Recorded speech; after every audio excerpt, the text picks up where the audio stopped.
買啦，佢買幾多件先得㗎？隻雞少都要買4件。哇！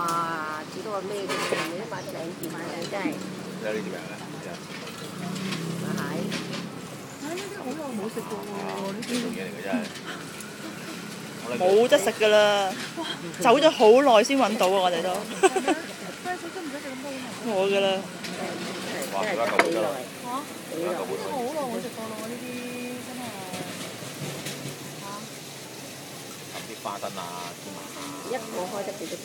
糖啊。13件咯。13件。係咯。你唔知啊？做咩可能一個有買4件多啦嘛？唔係喎，紅燒有好似。咩啊？你有見過咩？我真係未見過。雞仔髀啊，真係都有啦。係啊，呢個我呢個我食過㗎，唔記得咗。好耐先食過。都係孫以成嗰度。冇啊，好冇。呢啲街市即係小販嗰啲咩嘅啫。呢啲咁嘅餅呢度有仲有食啫。冇㗎啦。紅街先有啊！嚇？紅街市先有啊！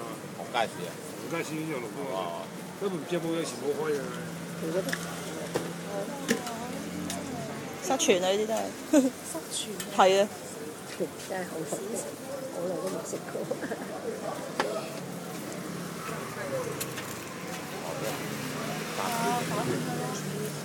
都抵得幾快嘅啫。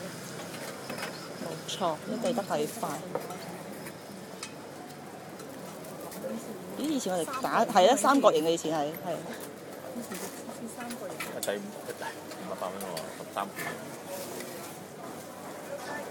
哇！真係唔係㗎，大3個形嘅以前係啊，一半㗎。4塊。咪咯。我以為你整4塊。俾4件我老細。做咩袋啊？嗰個？唔使得咁食啦。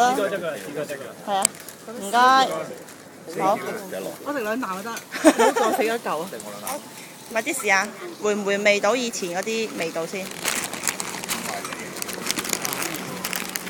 係啊。正。睇下先。好冇味？掂唔掂？你以前有冇食過㗎？冇。嚇！你以前冇食過㗎？唉，咁你真係。我80後嘅或者。講嘢咩？你係食到？係啊，以前一大半一塊㗎。